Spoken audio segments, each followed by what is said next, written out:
Hello everyone. Welcome to my YouTube channel stock market detective. तो आज की इस वीडियो में हम बात करने जा रहे हैं सुजलॉन एनर्जी लिमिटेड जो कंपनी है।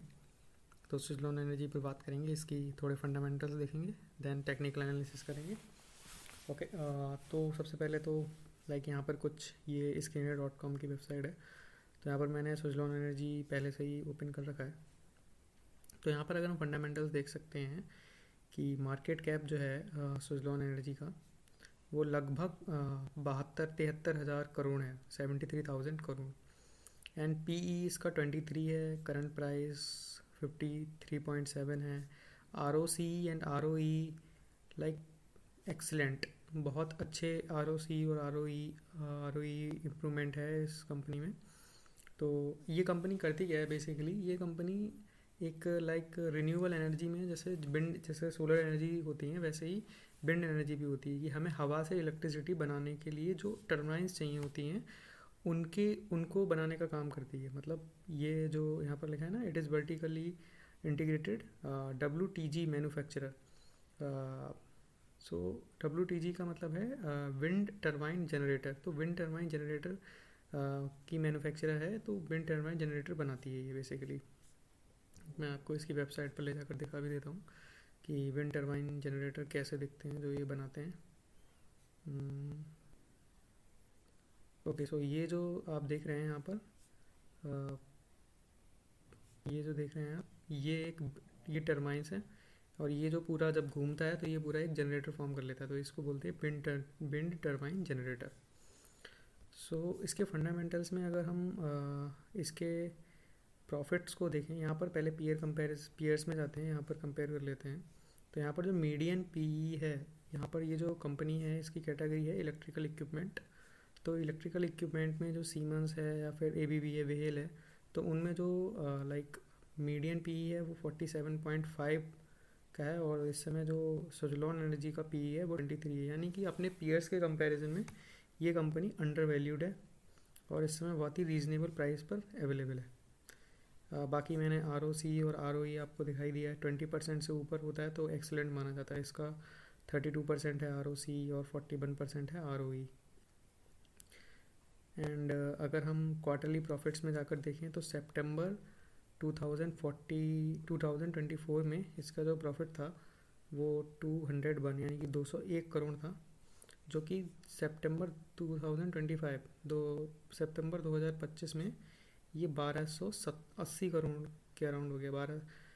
1279 यानी कि लगभग 1280 करोड़। तो ये पूरा I think we can see जो नेट प्रॉफिट है इसका वो 6 टाइम से भी ज़्यादा हो गया है। मतलब इसके प्रॉफिट में 500% इंक्रीज हुआ है, प्रॉफिट 6 टाइम्स हो गया है। तो ये इसका एक बहुत ही पॉजिटिव पॉइंट है। लेकिन इसमें अगर हम ध्यान से देखें तो इसकी सेल्स तो इंक्रीज़ हुई हैं, जो कि सितंबर 2024 में इसकी सेल 2100 करोड़ थी, वो 3870 करोड़ हो गई। उसके बाद जो इसका प्रॉफिट ऑपरेटिंग प्रॉफिट आया वो यहाँ पर 294 करोड़ था, जो कि 721 करोड़ आया सितंबर 2025 में।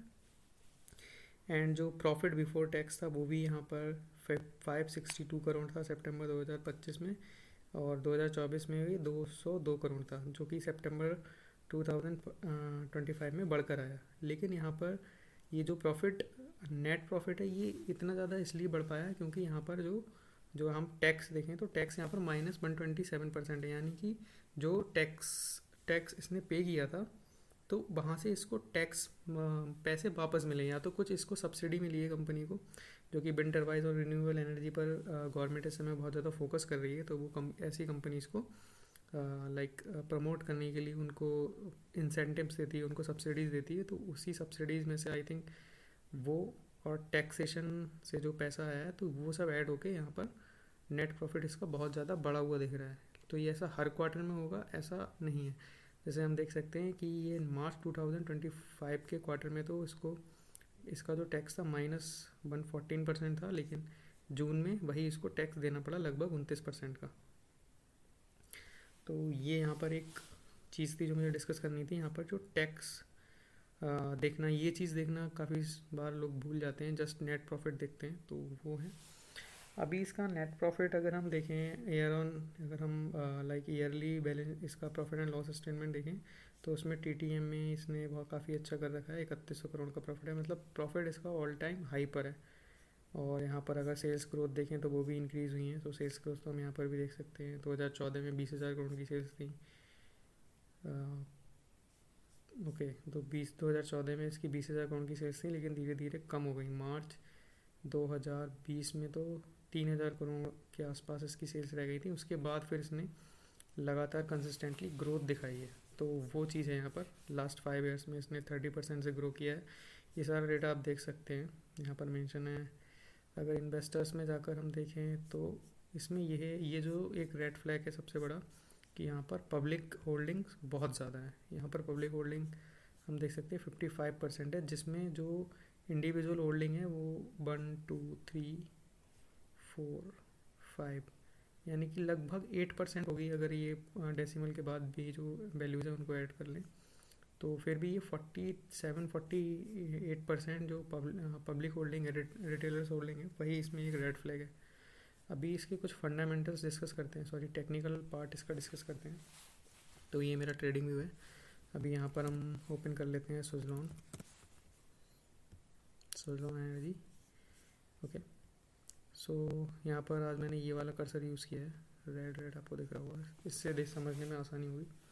तो यहाँ पर मैंने एक ही ट्रेंड एक ही सपोर्ट लाइन पहले से ड्रॉ कर रखी है, जो कि 50 का लेवल है, 50.2 नियर अबाउट 50 का लेवल है, 50 रुपये का। तो यहाँ पर हम देख सकते हैं कि स्टॉक जो है ना ओवरऑल डाउन ट्रेंड में ही है। यहाँ पर सबसे पहले इसने अपना हाई बनाया था अराउंड 86 रुपये पे। उसके बाद से ये लगातार डाउन ट्रेंड में चल रहा है स्टॉक अभी भी। तो अगर हम देखें ये जो ट्रेंड लाइन है, ये ट्रेंड लाइन तो ठीक है, ये ट्रेंड लाइन अच्छे से ड्रॉ नहीं हो पा रही, तो हम ये वाली ट्रेंड लाइन अभी के लिए अगर हम शॉर्ट टर्म लाइक अगर मूव के लिए देखें, शॉर्ट टर्म एनालिसिस करना चाहें इसके टेक्निकल पार्ट का, तो यहाँ पर हम देख सकते हैं कि ये जो इसकी ट्रेंड लाइन है ये कुछ ऐसे बनेगी। ओके ओके, सो ये लगातार जो है एक डाउन ट्रेंड में ही है। यहाँ पर इसने एक हाई बनाया, फिर उसके बाद इसने रिवर्सल देने की कोशिश की, यहाँ पर एक अच्छा मूव लिया था, लेकिन फिर यहाँ से फिर से रिजेक्ट हो गया। तो ये इसका एक बहुत बड़ा रेजिस्टेंस लेवल है 72। और अगर हम यहाँ पर भी देखें तो यहाँ पर फिर से इसने एक लाइक बाउंस बैक लेने की कोशिश की थी, और यहाँ से फिर ये रिजेक्ट हो गया। देन ये यहाँ पर लाइक यहाँ पर इसने 50 लाइक इसका जो मैंने सपोर्ट ड्रॉ कर रखा है, यहाँ पर इसने सपोर्ट लिया। देन यहाँ पर इसने थोड़ा सा एक बेस फॉर्मेशन की, देख सकते हैं यहाँ पर एक बेस फॉर्मेशन की। उसके बाद इसने 20 EMA को टेस्ट किया, और 20 EMA के ऊपर एक छोटा सा कुछ दिन बेस भी बनाया। यहाँ पर फर्स्ट कैंडल है, सेकंड है, थर्ड है, फोर्थ है, देन फिफ्थ में इसने फिर ये 20 EMA का भी ब्रेक डाउन दे दिया। उसके बाद फिर से इसने 20 EMA का ब्रेकआउट दिया, और यहाँ पर हम देख सकते हैं कि आज इसने प्रीवियस लाइक यस्टरडे की जो कैंडल थी, कल की जो कैंडल थी, उसमें इसने 50 EMA टेस्ट किया था, लेकिन आज इसने उस EMA से भी एक अच्छी खासी सेलिंग दिखाई है। तो जब तक ये स्टॉक लाइक EMA क्लस्टर यानी कि ये 200 EMA के ऊपर नहीं पहुंच जाता, 200 EMA का ब्रेकआउट देने के बाद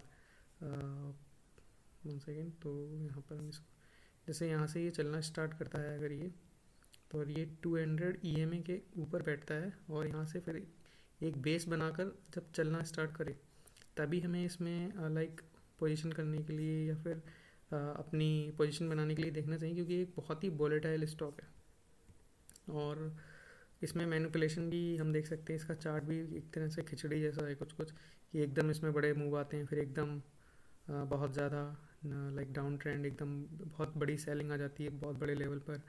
अभी देख सकते हैं ये जो मूव आया, ये मूव लगभग आई थिंक 4 दिनों में ही हम देख सकते हैं, 4 दिन में कैंडल बनी, और ये 12% का मूव था। और उसके बाद इसमें जो सेलिंग आई है उसमें निकलने का भी मौका नहीं मिला है। तो ये जो इसका नेचर है, तो उसे देखते हुए ये बहुत ही हाई रिस्क इन्वेस्टमेंट है।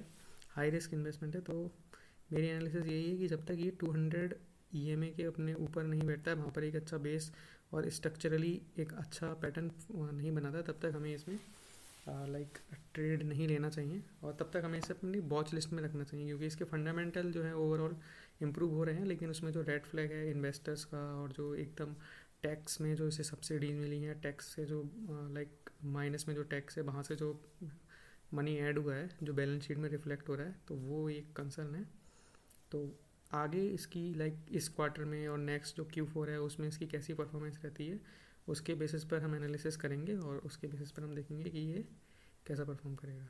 तो अगर आपको मेरी एनालिसिस अच्छी लगी हो तो आप प्लीज़ मेरे चैनल को सब्सक्राइब करिए, क्योंकि बहुत ही जल्द मैं बजट से रिलेटेड रेलवे स्टॉक्स और उसमें क्या क्या थीम रह सकती हैं उसके ऊपर स्टॉक्स की और सेक्टर्स की एनालिसिस लाने वाला हूँ नेक्स्ट वीक से।